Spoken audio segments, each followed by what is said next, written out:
আপনারাও কি কাশী বিশ্বনাথ ধাম দর্শন করতে চান? তাহলে আমার এই ভিডিও থেকে আপনারা ছোট, ছোট ইনফরমেশন পেয়ে খুব সহজেই ২ দিনে মাত্র কাশী বিশ্বনাথ ধাম মানে বারাণসী ঘুরে নিতে পারবেন। তো হোটেল আমাদের আগে থেকে বুক করা ছিল। যদি হোটেলের ইনফরমেশন চান আমি সেটা পরে আপনাদের দিয়ে দেবো। হোটেলে পৌঁছে ফ্রেশ হয়ে নিয়ে আমরা রেডি হয়ে গেলাম কাশী বিশ্বেশ্বর ধাম দর্শন করার জন্য। কাশী বিশ্বনাথ যেটা আমরা বলি বাংলায় শিবজির মন্দির, অনেক প্রাচীন মন্দির। এইখানটা হচ্ছে গোদুলিয়া মার্কেট। ওই মার্কেট থেকে আপনারা পরে কেনাকাটা করে নিতে পারেন, তার আগে দর্শন করে নিন মন্দিরে। এবং মন্দির দর্শন করার পর যেখানে আপনাদের যেতে হবে বা আগেও যেতে পারেন সেটা হচ্ছে কাল ভৈরবের মন্দির। বারাণসীর অলি গলিতে আপনাকে এমন সুন্দর অনেক চিত্র দেখতেই পাবেন। ছবির মতো সুন্দর সাজানো শহর হচ্ছে বারাণসী, অনেক প্রাচীন শহর। আর কাল ভৈরবের এই মন্দির দর্শন না করলে আপনাদের শিবজির যে দর্শন, শিব ঠাকুরের যে দর্শন করেছেন সেই পুণ্য কিন্তু অর্জন হবে না, ওটা সফল হবে না, এই যাত্রা সফল হবে না যদি আপনারা কাল ভৈরব মন্দির দর্শন না করেন। এটা এখানের মান্যতা। তো যাই হোক, আমরা সেখানে প্রথমে কাল ভৈরবের মন্দিরে চলে গেছি।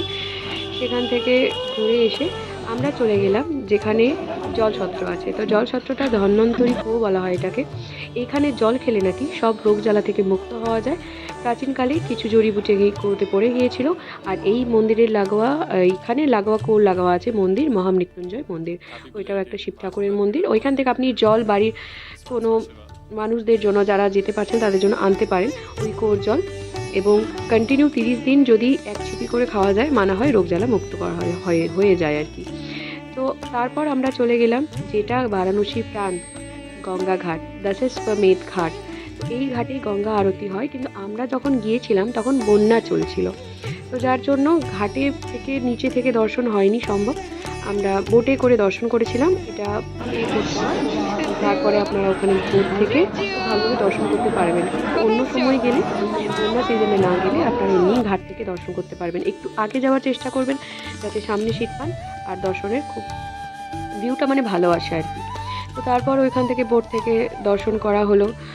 জনসংখ্যা আপনারা দেখতেই পাচ্ছেন, প্রচুর মানুষের ভিড়, জনসমাগম হয়ে গেছে। আমরা খুব ফাঁকায় ফাঁকায় গিয়েছিলাম, যার জন্য বোটেও সামনের দিকে সিট পেয়েছিলাম। আর দুদিকে আরতি হচ্ছিল, আগে একটাই হতো, তারপর থেকে দুটো হয়। তো দু জায়গায় আরতি হয়ে দেখার পর আমরা চলে এলাম। আরেকটা হয় ভোরের আরতি, যেটা আমাদের দেখা সম্ভব হয়নি। আপনারা চাইলে ভোরের আরতি দেখতে পারেন। এই ঘাটে আরতি হয় সন্ধ্যাবেলা, সেই ঘাটে কিন্তু ভোরের আরতি হয় না, ভোরের আরতি হয় অন্য ঘাটে। আমরা হোটেলে পৌঁছে গেছি। হোটেলে পৌঁছে আমার মেয়ে ছোটো ছোটো কিছু জিনিস কিনেছে, ওগুলো দেখাচ্ছে। ও ভীষণ হ্যাপি এগুলো কিনে। বাচ্চাদের ঘোরার থেকে বেশি কেনা ইন্টারেস্ট থাকে। যাই হোক, আপনারাও বেনারসি বা হ্যান্ডলুম টিস্যু সিল্ক বেনারস থেকে কিনে নিতে পারেন। ওইখানে আপনারা সবথেকে ভালো কোয়ালিটি জিনিস পাবেন, সেটা গোদুলিয়া মার্কেট থেকে ভেতরে আপনাদেরকে এক্সপ্লোর করতে থাকতে হবে। তো আপনার পছন্দ মতো দোকানে আপনি কিনে নিতে পারেন। তারপরের দিন সকালে আমরা বেরিয়ে পড়লাম বেনারসের বাকি যে জায়গাগুলো দেখা আমাদের হয়নি সেগুলো দেখার জন্য। তো আপনাদের হাতে যদি সময় থাকে তাহলে বেনারসের যে ঘাট, সেই ঘাটগুলো আপনারা হেঁটে হেঁটে দর্শন করতে পারেন। কিন্তু আমরা যে আগেই বলেছি, যখন বন্যা চলছিল তখন গেছি, সেই জন্য ঘাটগুলো সব জলে ভর্তি ছিল। তো পথচারীদের জন্য রাস্তা ছিল না যে আপনি ঘাট দিয়ে হেঁটে হেঁটে একটা ঘাট থেকে অন্য ঘাট ঘুরতে পারবেন।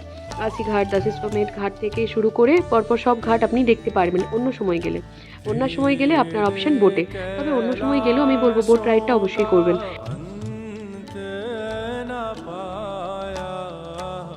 গঙ্গার বুকে বোটে যখন এক ঘাট থেকে অন্য ঘাট আপনি দর্শন করতে থাকবেন, ছবির মতো সুন্দর এই শহর, যে শহর বলা হয় মহাদেব নিজের হাতে গড়েছেন, এই শহর দেখতে দেখতে আপনি স্বর্গীয় অনুভূতি অনুভব করবেন।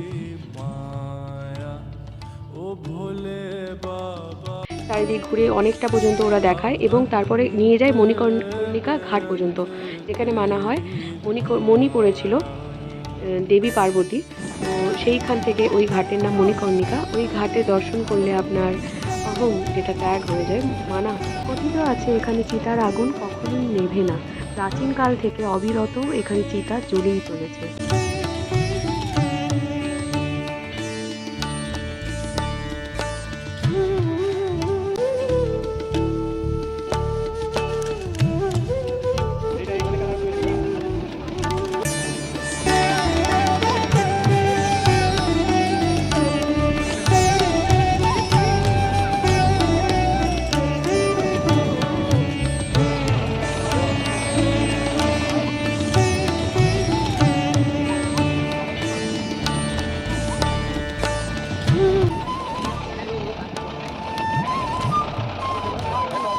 বারাণসীতে আবার স্নান করা, যে সে ঘাটে স্নান করা যায় না।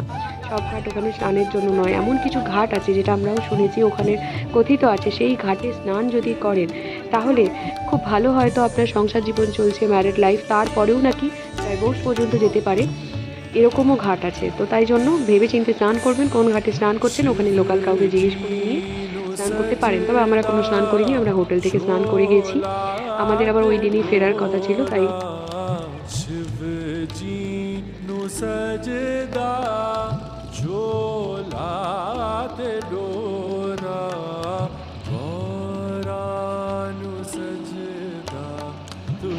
আরেকটা গুরুত্বপূর্ণ ঘাট আমাদের দেখা হয়নি, যেটা হচ্ছে নমঘাট।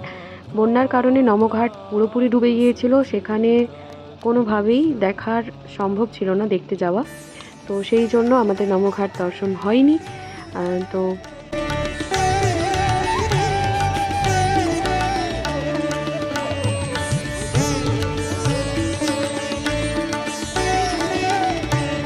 এইখানে যে আমরা এসে গেছি, ভোরের যে আরতি হয়েছিল তার যে জিনিসপত্র সেগুলো ধোয়ার জন্য ওখানে রাখা আছে। আর আমার মেয়ের ইচ্ছা, এই জল একটু পায়ে নিয়েই ও পূরণ করলো, স্নানের অপশান তো ছিল না, তার জন্য এতেই সে খুশি। ওইখান থেকে আসার পথে আপনাদের পূজার সামগ্রী রাস্তার দুই পাশে আপনারা দেখতে পাবেন। আর হ্যাঁ, আরেকটা কথা বলতে ভুলে গেছিলাম, কাল ভৈরবের মন্দির যেতে যেতেও আপনার দুদিকে অনেক দোকানপাট থাকে যেখানে পূজা সামগ্রী পাওয়া যায়। আপনারা ওইখান থেকে কালো ধাগা বাচ্চাদের জন্য নজর উতারার জন্য নিয়ে নিতে পারেন।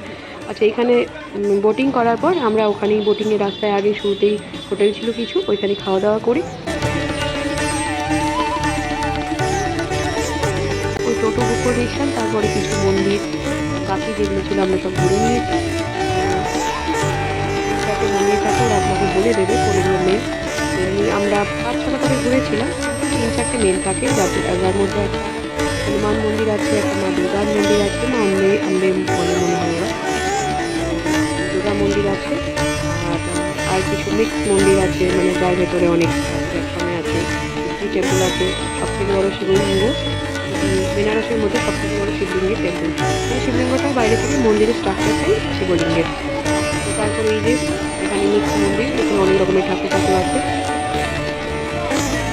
এখানে সব দর্শন করার পরে আমরা শেষে মায়ের মন্দির গিয়েছিলাম। তো মায়ের মন্দিরটা অনেক প্রাচীন মন্দির, এখানে আধ্যাত্মিক ফিল হবে, অবশ্যই হবে, একটা আলাদাই ভাইবস আছে মন্দিরের মধ্যে। তো সেখানে বাইরে অনেক ছোটো ছোটো মন্দিরও ছিল, আর ভেতরে মা তার মন্দির ছিল। আমরা যেহেতু খাওয়া দাওয়া করে নিয়েছিলাম, টিফিন করে নিয়েছিলাম, যার জন্য আর পূজার নীতি দিতে পারিনি, মানে পূজা দেওয়া হয়নি।